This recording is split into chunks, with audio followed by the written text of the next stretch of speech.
Hello, and welcome back to the Save Ourselves podcast. I am your host Aparna. This is episode 4, and we are going to go back and meet my past self. Well, not quite literally, but in this episode, I want to talk about why my past self is my biggest inspiration and why I turn back to her in times of creative blocks and when I feel uninspired, and how she's always there for me to help me out. So, I have a few points written down here and I want to delve into the topic. So, I hope that you enjoy this episode. Sit back, relax, grab a drink, and let's get started. So I think I have been journaling for more than a decade, and I have been also bullet journaling, which is sort of like a planning slash organizational system for about 5 or 6 years, and that has helped me document my life in a lot of different ways that I could not have imagined remembering all of this stuff. And it's when I go back to these journals and skim through them and just go back to a few entries that I realize how similar yet how different I am from my past self and how far I have come. And it also lets me know about the growth that has been in my life. And I think in the day to day, it's very easy for us to kind of forget how much we've grown, how far we've come, and all of these things I think somewhere get lost in the monotony of our days, or when we are stressed out about the little things in our daily lives, and we forget to sort of zoom out and look at the bigger picture of where we used to be and now where we are in the present times. I think looking back as an act of reflection is also a very good grounding tool to bring you back into the present reality, because it lets you live the moments that you have lived through in the past and lets you collect all those memories which eventually tie back to the present moment and remind you that yes, this is where you have been, but this is where you are right now. So just bask in that moment and live it to the fullest. And this might be a little bit of a chatty, rambly sort of a podcast episode, and I think that's how I hope my Save Ourselves podcast episodes to be as well, because it's just like chatting with a friend, having like a catch up session, and just wondering and pondering and just chatting about different topics across the board, whether it's related to career or finances or navigating the adult life, or just simple things here and there, things like creativity, which I'm really passionate about, or documenting or returning to your past self, for example. I just really like introspecting about such topics, and just this podcast is a way to give my brain like a free rein and just let my thoughts out about the topic at hand. So that's what I want to talk about. Now, although I don't want to just, get completely off track and not remember why I decided to record this episode, so I do have a few pointers here which I'm going to refer to from time to time. And during this episode, I'm also going to read you an entry from my diary in 2018, which was like a letter I wrote to myself. And yeah, I think, let's just start with that. So I want to read this to you, and it's a very special moment because I haven't really read out my journal entries before, and I don't even intend to. 99% of my journal entries are meant completely for me. No one else has access to them, and I think that is the whole point of journaling. It's simply to record the moment that you're living and to have a documentation for your future self who can look back to it and relive those memories, or just return to that moment that's been captured in time.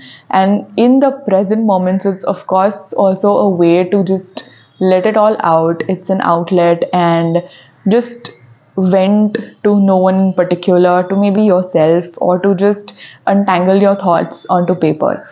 But this entry is special because it's a letter to myself. And as I was reading it out today, I figured that, since I wanted to do this episode, I think this fit in perfectly into it. And that is why I want to read it out to you, so that maybe your past self also relates to it and needs to hear this message. And yeah, I think that's my goal with it.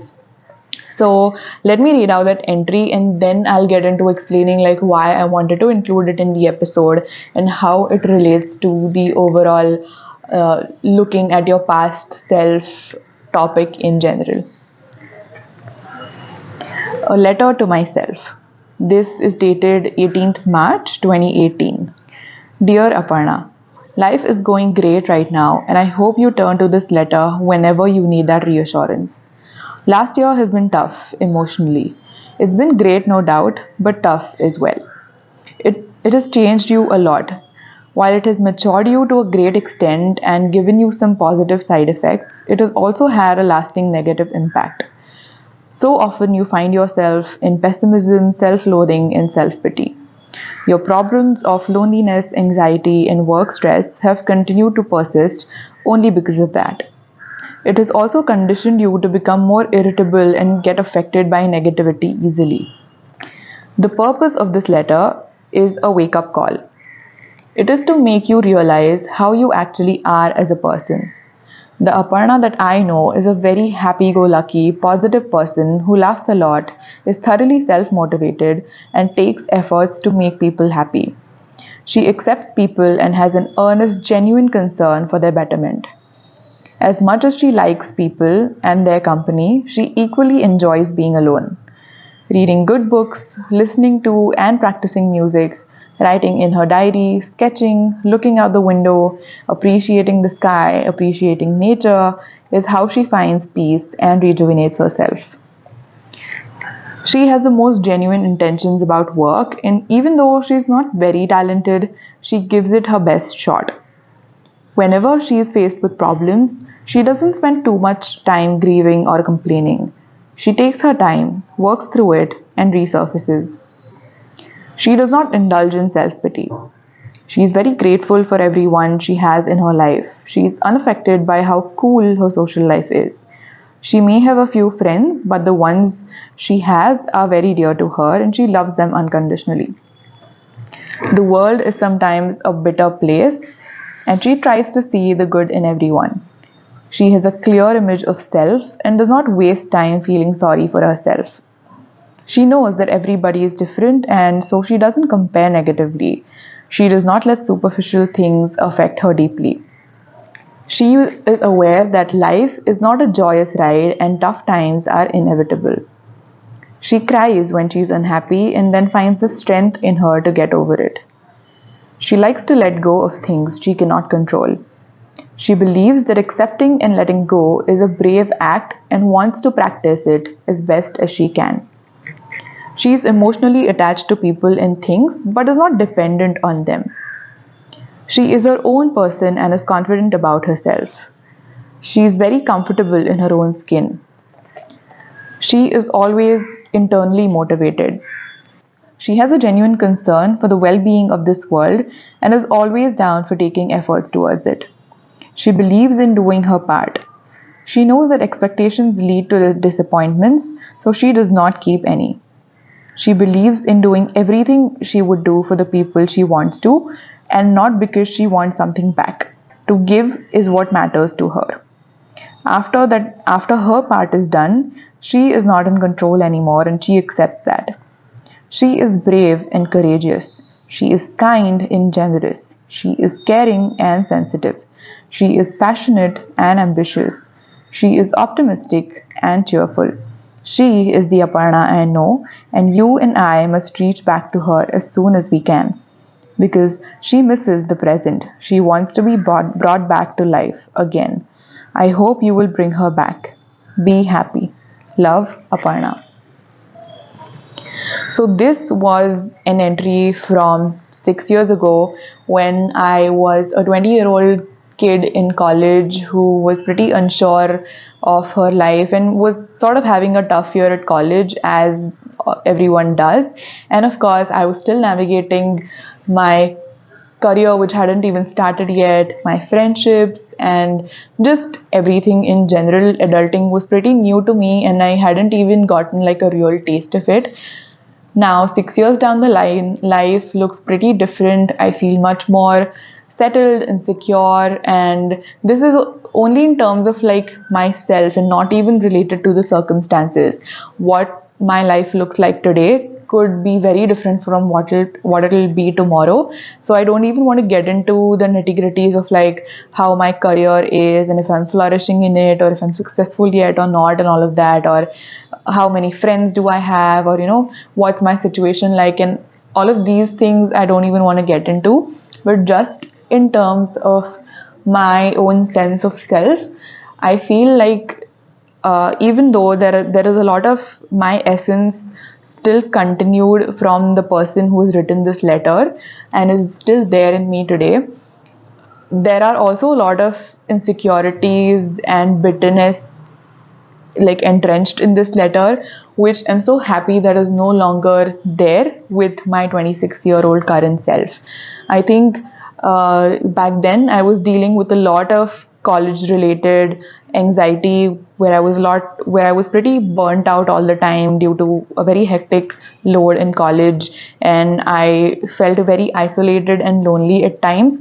And even though all in all I think college was one of the best time periods, like one of the best phases in my life, but obviously came with its negatives, and those negatives would get to me easily. And now as a 26-year-old self, I think my ways to cope with all that negativity and all the hurdles that life will throw at me have become much better. Now I think life can be even more tougher when you're out into the real world, when you have responsibilities and when you have a lot more to juggle and to compartmentalize. But I think just going through this journey and becoming more secure and becoming more comfortable in my own skin has shown me the kind of growth I've gone through in the last 6 years, and also how that essence of being sensitive and passionate and ambitious and just like trying to do her best for the world and trying to have good intentions for people, and all of those things are still there in me, which is I think like the essence that each of us have in us. And of course these qualities differ from person to person, but essentially it's like that glowing ball inside you, which is sort of your essence, and that you carry forward no matter what kind of person you evolve into. And what hopefully ends up happening is that you polish off the pieces that are sort of rough around the edges, and you start to shed the layers of conditioning and judgment and insecurities and lack of confidence and all of that. And hopefully what evolves is like a much more mature, secure and confident person who's just sort of doing their best and is evolving with the best of intentions. And I think even like reading out this letter to you guys, it's like a good reminder that we are so different yet so similar to our past selves, and that is exactly why I like visiting her every once in a while. So I have this big stack of journals in my bookshelf, and I refer to them from time to time, especially when I'm sort of in a creative block. And that is not the only form of documentation that I'll look back to. I also will take a look at all of my bullet journals and see how my sort of day in a life will differ from my past year to my current year, or how my days were back in college and what I'm doing now on a typical day as a freelancer, someone who used to do a job a couple of years back. There are always going to be these differences in my daily life, and what my everyday stressors look like or what my everyday joys look like. I have also been keeping a gratitude log for the past 4 years. So I am really excited to dive back into my older logs and look at what I used to be grateful for back then and how that has evolved in the day to day to the present self. Because I also document little parts of my life here on Save Ourselves, or I talk about a lot of different topics, it's nice to see how the topics that are important to me have evolved over the years. And that is also something that I look like. like looking back on, because it gives me a sense of direction and a sense of this journey that I have taken for such a long time. And I think the other form of documentation that I look back to is my professional work that I've done in the past. So since I'm a writer, there is this constant battle inside me who like that's wondering if I have, if I'm honing my skill, if I'm getting better at it, or there are times when I feel creatively stagnant, or I'm just very uninspired and I'm facing a creative block. So I think I'll just turn to my previous write ups and see what kind of things I used to write for different projects, different clients, and see how my creativity has sparked before and it has been an outlet for me and I have been able to do it. So it's like sort of a reassurance that you have lived through this journey before and you can live through it again. So this is what all you have done, and it's like an evidence for it. So these are all the things that you've written, so why do you think you won't be able to write it again? Of course you will. So I think it's that kind of reassurance that I am sort of looking for when I return to my past self. And my journals, my bullet journal, Save Ourselves, and my professional work are some of the facets of documentation that I'll turn to when I'm in need of this reassurance or this trip down the memory lane. And if you ask me, why do you look at your past self in particular? I think it's because it's a ready source of inspiration. Like when you're creatively uninspired or you need some kind of inspiration, there are sometimes one of the biggest blocks is where do I even look? Where do I even like begin to look for inspiration? Sometimes social media or even places where you feel like you would typically go to find inspiration can often feel like saturated, and you feel like you have to dig around and hunt for the right source of inspiration. But I feel like your past self is like such a ready source of inspiration. Like your journals or your old diaries, photo albums, or everything will always be full of ideas. At least that's the case that I find to be with my old journal entries, because after like merely documenting my day, I'll also like ramble about my thoughts or what I'm thinking about in terms of topics and my day-to-day life. So often all of these entries are full of ideas, and sometimes I find that these ideas are still in my head and it's just that I haven't acted on them yet. So they're still brewing, maybe they've taken a newer form, they've evolved, or there's something that I can take back from that past self and bring to the present and create something more beautiful.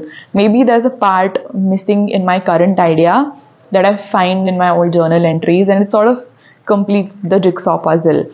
And I'm able to, look at it with a fresher perspective. And that's why I feel like it's such a ready source of inspiration. Like I said, the evidence part that you've done it before, it's like a confidence boost that you will be able to do it again and again and again. And with all of this, I think while returning to my past self, I think one of the conscious efforts that I'm making is also to document my life in the present. And through this episode, for example, or through the journal entries that I'm currently making, or through the newsletters I'm writing on Save Ourselves, I think that is my continuing effort of documenting my life, because it's obviously very important for my present self, because it's a creative outlet and it's a hobby and it lets me capture my life in ways that I can and I want to. But it's also a great gift to my future self, because she can always come back to these videos and these newsletters and these journal entries and just take a look at them and see what all she's done and how she can take it forward from there. And it's like uh, a journey where I'm sort of passing on the baton from my past self to my present self to my future self. And it's an ongoing process. It'll like never stop. It'll always be in momentum.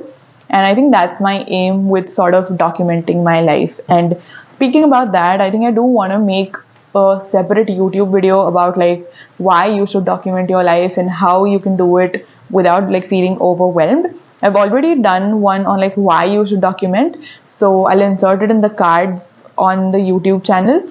and you can go and check it out. It'll also be linked in the description. But I want to make sort of an updated version of it where I talk about like why all of the reasons why it's important for you to document your life in any form that you want to. It's not necessary that you should have your own podcast or you should journal, or there's no specific way of documenting. You can do it in whichever form you like.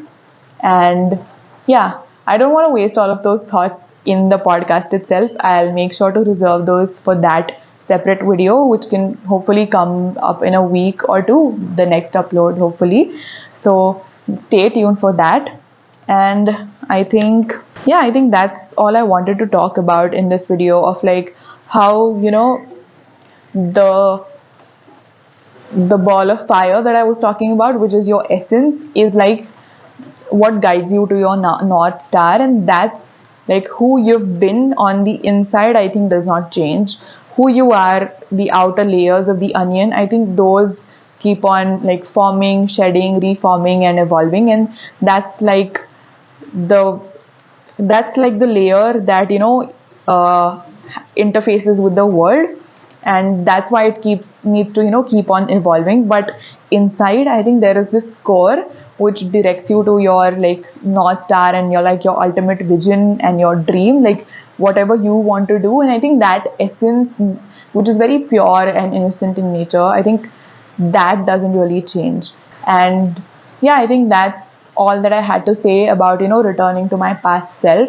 And I hope that this gives you a push to look back at your past self and browse through your old photos or even Instagram archives or journals or any form of documentation that you already might have in place. And it's never too late to start documenting your life. So I hope that you do your future self a favor and start documenting if you haven't done that already. I hope that you enjoyed this episode, and let me know in the comments below what you thought of it. And if you're listening to this on Spotify, then please give it a rating. It would help me out a lot and will help others to find this podcast. And if you're watching this on YouTube, then make sure that you are subscribed so that you are notified about the future uploads, and there's a lot of new content coming your way. So I hope that you stay tuned for that. I'll see you next time. Bye bye.